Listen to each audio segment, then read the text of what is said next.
Few players can be called irreplaceable, but Ernie Nevers earned that label because his feats remain unmatched, and his story is one of a kind.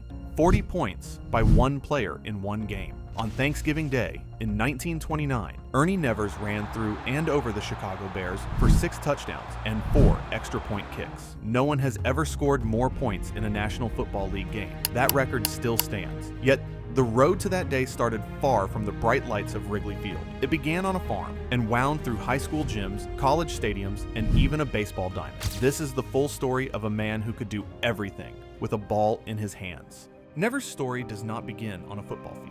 It begins in the simple life of the early 20th century. He was the youngest of 7 children, born to George and Mary Ann Nevers. His parents married in New Brunswick and migrated west, running inns and taverns along the way. 2 of the family's hotels burned to the ground, one in the 1912 Moose Lake Fire and another in the massive 1918 Cloquet Fire that destroyed 250,000 acres and killed hundreds. After those disasters, George rebuilt and moved the family to Superior, Wisconsin, where he operated a saloon. The fires and relocations taught young Ernie about resilience. In Superior, the boy often tagged along with his brothers to local ball fields. He loved baseball. A neighbor later recalled that little Ernie always carried a bat and hunted for someone to pitch to him. With so many older siblings already playing town ball, he spent hours watching games and imitating swings. Work came first in the Nevers household. On weekends, he helped his parents with chores at the hotel and later at their fruit ranch in California. During Prohibition, the family left Wisconsin for the Rincon Valley near Santa Rosa to operate a fruit farm. Picking fruit, hauling water, and tending trees built muscles long before he ever entered the weight room. Those tasks also gave him a taste for routine and endurance. While other boys played only after school, Nevers fit sport into any spare moment. During his senior year at Santa Rosa High School, he carried the football team. The program was new, yet he scored 108 of the team's 170 points. It was not just his scoring that stood out, he also designed the plays. In an interview decades later, he explained that as a senior, he knew more football than his coach, so he put himself at fullback because he wanted to carry the ball and kick. He built the offense around himself, not out of ego, but because he believed it gave the team its best chance. The results proved him right. He also played basketball that winter and even organized practices when adults were absent before returning to Superior in 1921 to finish his studies. His ability to dominate multiple sports was not an accident. It came from the same drive he showed while helping on the family farm. One morning, he would move irrigation pipes, and that afternoon, he would run over defenders. After high school, he enrolled at Santa Rosa Junior College. Leaving Superior for California was not an obvious choice. He had planned to attend the University of Wisconsin, but a letter from his father persuaded him to come back west. At junior college, he played on every team available. On the football field, he scored 4 touchdowns, kicked 6 extra points, and even booted a field goal in one game. He also took part in baseball, throwing javelin and basketball. He hit a long home run and pitched for several local clubs during the summers. In 1923, he became the first player to hit a home run over the center field fence at Stanford while still part of the freshman team. He spent summers pitching for the Gurneville Tigers and once threw all 16 innings of a 1-0 win. That level of versatility, running, kicking, pitching, and batting, foreshadowed the triple threat player he would become. The picture from these early years is of a multi-sport workhorse. He did not specialize. He starred. At Superior Central High School, he played on a state championship football team and reached 3 state basketball tournaments. He even made a run at track and discovered he could throw the javelin farther than most. In Santa Rosa, he scored so often that the local papers called him a one-man team. Whether on a basketball court, a college gridiron, or a dusty baseball diamond, Nevers showed toughness and competitive fire. The constant moves between Minnesota, Wisconsin, and California widened his perspective. He saw hard times when fires destroyed the family business. He saw different styles of play in different regions. These experiences prepared him for bigger stages. By the time he left Santa Rosa for Stanford, he was already a legend in 2 towns and had shown that he could do more than score. He could lead and improvise. As a child, he lived through disasters that shaped his outlook. Ernie understood early that security could vanish in an instant. He had 5 brothers and 1 sister. The older boys pitched to the younger ones until the sun went down. He developed strong hands by swinging at anything they threw. He later said those evenings taught him to love sport and to never take anything for granted. Nevers took his game to Stanford University in 1922 after a recruiting struggle that has become college lore. He visited the University of California and even idolized Cal star Brick Muller. Legend has it that Stanford supporters whisked him away during that visit and persuaded him to choose the farm school over Berkeley. In truth, he made his own decision. Years later, he admitted that California had been his first choice, but he thought coaches there would keep him on the line. "I was a terrible tackle," he said. "I did much better as a fullback." At Stanford, he would get the ball, and that was all the persuasion he needed. When he arrived on campus, he stood 6'1" and weighed about 205 pounds, large for the era. His size and versatility led teammates to nickname him Swede and Big Dog. Pop Warner recruited him and quickly realized that Nevers could run, pass, punt, and tackle with equal ferocity. Warner later wrote that in an era of great players like Red Grange and the Four Horsemen, Nevers always stood a bit taller. Nevers repaid the coach's faith by becoming the star of the varsity team and the backbone of the offense. One account called him a sweet punter and an all-around backfield star. In the 1923 big game against California, he gained more yards than the entire opposing team, even though Stanford lost. Writers said his desperate drive would go down as one of the greatest individual efforts they had ever seen. By season's end, he was rated the top fullback on the Pacific Coast and even made a national All-America team. Sports did not stop with football. Nevers played basketball, baseball, and track for Stanford. He earned 11 varsity letters across 4 sports. In baseball, he once pitched 37 consecutive scoreless innings, a school record. In the 1925 3-game series against California, he pitched complete games in 2 contests, and with the count 3-2 and 2 outs in the deciding game, hit a grand slam to win the series. He also made occasional trips to Hollywood during the offseason, appearing in bit roles alongside future actors Ward Bond and Marion Duke Morrison, who would later be known as John Wayne. A school official called him a freak genius. He was rated the best player on the coast in both football and basketball, and one of the leading track performers. In other words, he excelled at nearly every sport he tried while keeping up his studies. In 1924, he broke both ankles and missed most of the season. Pop Warner predicted he would not last 10 minutes in the 1925 Rose Bowl. He then took the field against Notre Dame. He played all 60 minutes on those tender ankles, outgaining the Four Horsemen by himself. He carried the ball 34 times for 117 yards and handled the ball on every offensive play. He intercepted a pass, made more than 3/4 of Stanford's tackles, and punted when called upon.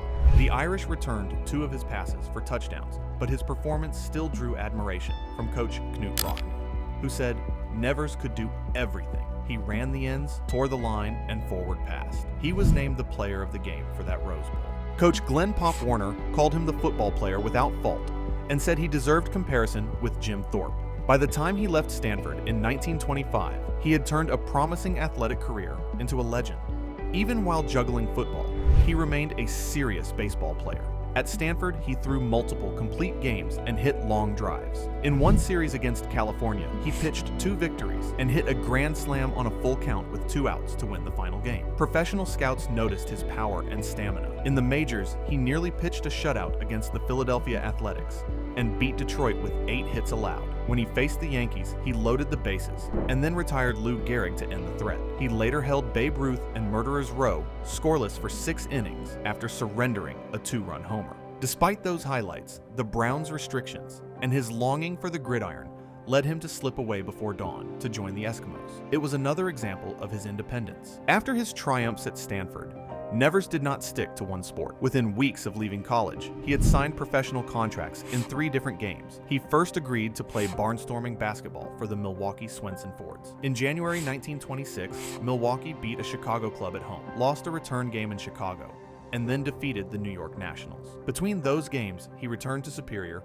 for the dedication of a new gymnasium. He married Mary Elizabeth May Hegarty on February 16, 1926, in a small ceremony, because baseball training would not allow a summer wedding. It was typical of his life at the time, always on the move, juggling teams and commitments. He also signed a baseball contract with the St. Louis Browns. This deal created conflicts almost immediately. He wanted May to travel with him on road trips, but club rules forbade wives. When he asked for an exception, he was denied. At one point, he refused an assignment to the minor leagues because his contract guaranteed a full season. The Browns responded by parking him on the bench and using him primarily as a batting practice pitcher. To keep sharp, he played semi-pro games. In one outing for Moberly, Missouri, he surrendered 10 runs. Still, he he stepped on the mound against legends. The Hall of Fame notes that he faced Babe Ruth and surrendered 2 of Ruth's 60 home runs during the Sluggers' record season. He also pitched to Lou Gehrig and the rest of the 1927 Yankees. His baseball career produced modest numbers, but it showed his willingness to try anything and his wide athletic range. Football still called to him. In late 1925, a group of Florida businessmen built a team around Nevers to play a handful of games in Jacksonville. They dangled a staggering guarantee of $25,000 for 5 games plus 5% of the gate. At a time when many professional players earned little more than travel money, this sum could change a life. Nevers later said he accepted because it allowed him to repay his parents for their sacrifices and to help rebuild after the fires.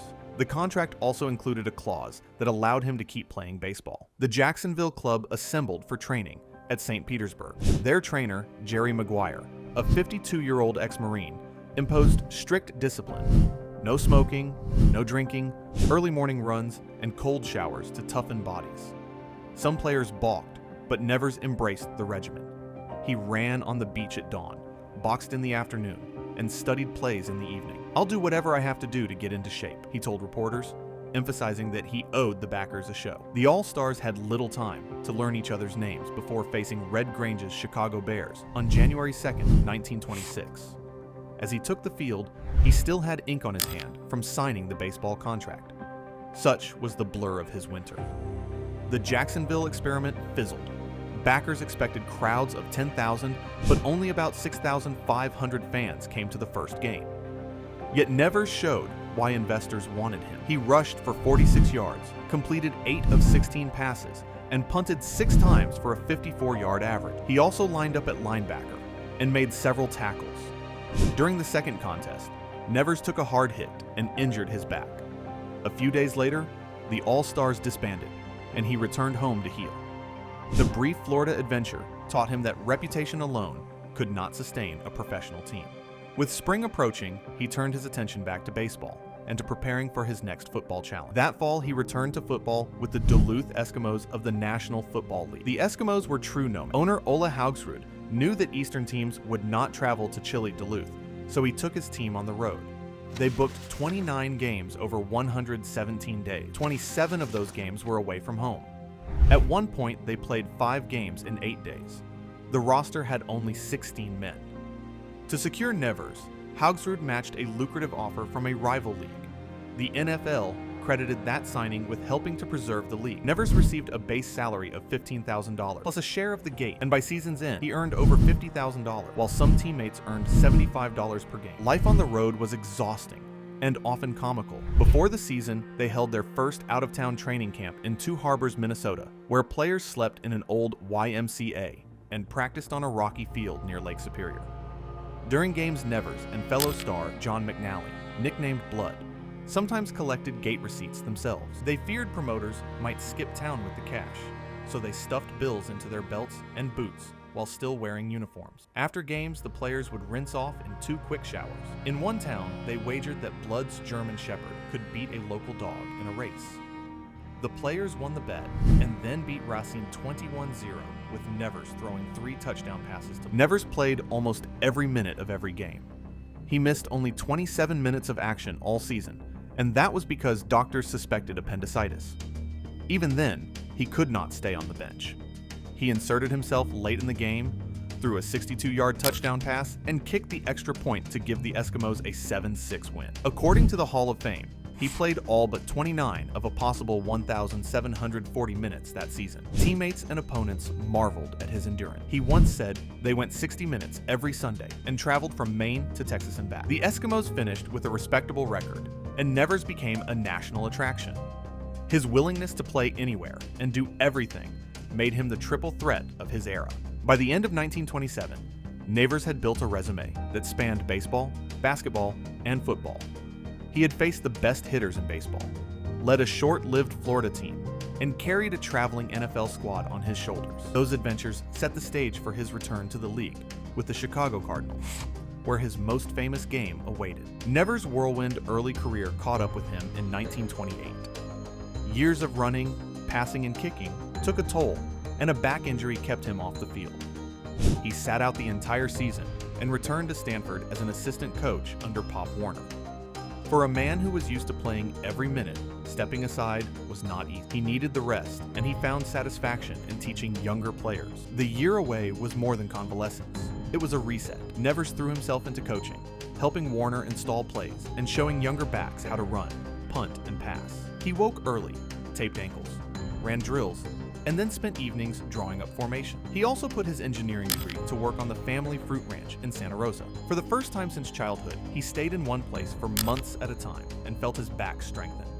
Occasionally, he laced up sneakers for a local basketball team or threw batting practice for Stanford's baseball squad.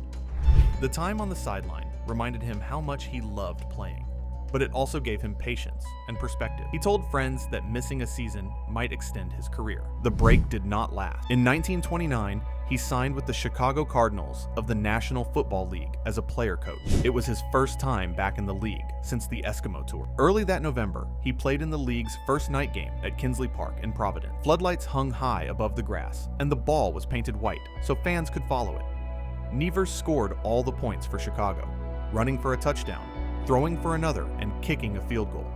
The Cardinals won, and the novelty of football under lights hinted at how the sport was changing. That night game was a response to weather and the march of technology. The Cardinals were scheduled to play the Providence Steamroller at the Cyclodrome, but heavy rain turned the dirt field into a quagmire. Officials moved the contest to Kinsley Park, a baseball field fitted with newly installed lights. 6,000 fans turned out despite the midweek kickoff. To make the ball easier to see, the teams painted it white, and some said it looked like a giant egg. People in the stands joked that it might splatter. One player, Providence back Tony Latone, accepted only 60% of his usual pay because owners needed funds to rent the lights. Nevers embraced the spectacle. He plunged over from short yardage for one score, lofted a pass for another, and booted a field goal. He was not just a curiosity. He was the heart of the team.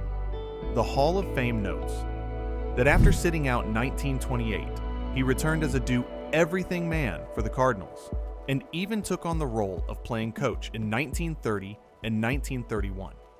He ran, passed, punted, kicked extra points, called the signals, and anchored the defense. In one November game against Dayton, he scored every point in a 19-0 win. 4 days later, he would face the Bears in a Thanksgiving game that remains one of the most famous contests in league history. That looming crosstown matchup promised to test his endurance and cement his legacy. By 1929, the Cardinals were struggling to compete with George Halas's Bears, both on the field and at the gate. Their roster lacked depth, and many players worked other jobs during the week. As player coach, Nevers organized practices, designed plays, handled press relations, and still carried the ball on Sundays. He insisted on fundamentals. During one practice, he stopped a drill to correct a lineman's stance, then stepped under center to demonstrate a perfect quarterback sneak. Some nights he borrowed a high school field and instructed his players under streetlights when the team could not afford a well-lit field. His workload mirrored his days with the Eskimos, but with added pressure of leading meetings and arguing with management about salary. Still, he thrived on responsibility. When the Cardinals edged Dayton with his points, he smiled and said he was just doing his job. The win set up the Thanksgiving clash with the Bears for the city championship. The Bears were heavy favorites, but anyone who had seen Nevers play knew never to count him. The Chicago City Championship game on Thanksgiving Day of 1929 drew a crowd to Wrigley Field that was hungry for distraction. The stock market had crashed a month earlier, and unemployment was rising. A local trophy and bragging rights were on the line in this crosstown contest between the Chicago Cardinals and George Halas's Bears. Sports writers billed it as a battle of styles. The Bears with their balanced attack, and the Cardinals with their do-everything fullback.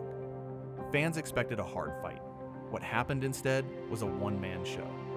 Nevers handled the ball on almost every play. He barked out signals, took the snap, and plunged up the middle, or swept around the ends. When a drive stalled, he punted the Bears deep. After touchdowns, he calmly trotted back to kick the extra point.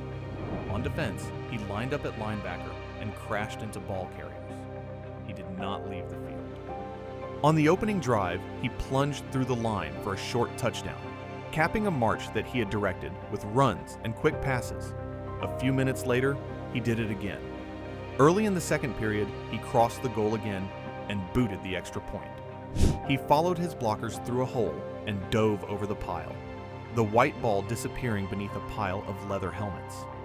After the Bears answered with a long pass for a touchdown, the crowd hoped for a rally. Nevers put an end to that. In the fourth period, he added a sixth touchdown.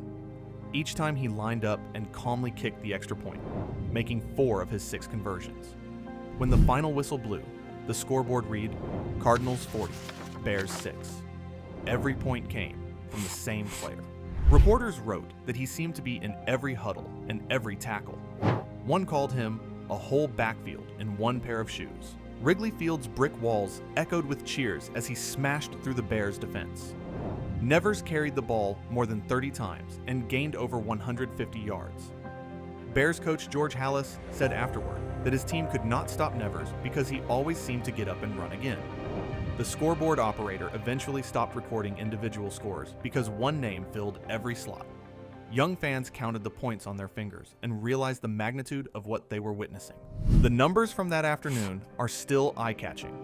6 rushing touchdowns and 4 extra point kicks gave Nevers 40 points. No one in league history has ever surpassed that total. Later players have matched his touchdown count, but none have kicked their own points after to reach 40. The very next week, he again scored all the points for his team for a total of 59 in 2 games. The record has stood for nearly a century.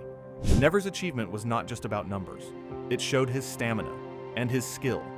He ran with power, kicked with accuracy, and played defense when the Bears had the ball. Many accounts called him a one-man team. After the game, he downplayed his role, praising his blockers and the strategy. Those who watched knew they had seen something rare. The performance cemented his legend. He continued to play and coach for a few more seasons. In 1963, he was part of the first class inducted into the Pro Football Hall of Fame. The Hall's biography notes that the record set on November 28, 1929, is the longest standing mark in league history, and that he again scored every point the following week. Today, his name is still linked with endurance and versatility. When fans discuss records that may never be broken, they often mention the day a Chicago fullback carried his team by himself. He continued to play and coach for a few more seasons, serving as player coach of the Cardinals through 1931 and then moving into full-time coaching. He returned to Stanford in 1932 as a backfield coach and later took head coaching jobs at Lafayette College and at the University of Iowa. In 1939, he agreed to coach the Chicago Cardinals again, but the team won only 1 game and he resigned at season's end. When the United States entered World War II, Nevers was living a quiet life in California. Though he was nearing 40 and exempt from the draft, he volunteered for the Marine Corps. He served as an ordnance officer in the South Pacific and rose to the rank of major. His battalion went missing for months, and when they were found on a deserted island, many men had died. Nevers, suffering from beriberi, weighed only 110 pounds. While he was overseas, his wife May died. After the war, he coached the Chicago Rockets of the All-American Football Conference, but soon decided to step away from the game. "There's nothing more in this game," he told reporters as he turned his attention to business. He remarried in the late 1940s, meeting actress Marjorie Luxem Railton on a blind date and proposing the same night. They settled in Tiburon, California, and had a daughter. Nevers worked in sales and public relations for a liquor wholesaler and enjoyed playing golf. When people asked if he really was as good as the legend, he smiled and said no, but added that fans were like whiskey. The older they got, the mellower they became. Football remained part of his past. Still, the sport did not forget him. He was inducted into the College Football Hall of Fame in 1951, named by Sports Illustrated as the greatest college player ever in 1962, and enshrined in the Pro Football Hall of Fame in 1963. He was later honored in Halls of Fame in Superior, Duluth, and San Jose. He died of kidney disease in 1976 at age 73. His body battered from years of collisions, but his spirit still gracious. His widow remembered that he never said an unkind word about anyone, and that he remained humble to the end. Today, his name is still linked with endurance and versatility. When fans discuss records that may never be broken, they often mention the day a Chicago fullback carried his team by himself.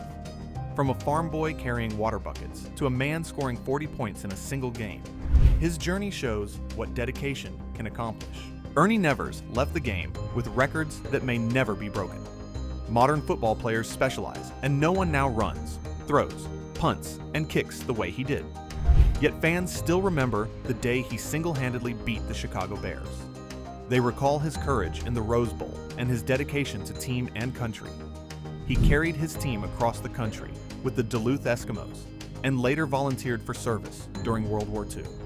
His 40-point performance remains unmatched. Every Thanksgiving, his legend grows, and people still marvel at his endurance and skill. That is why we can say there will never be another Ernie Nevers. He was a perfect storm of talent, toughness, and timing. His legacy survives because the game he played no longer exists, but his story continues to inspire.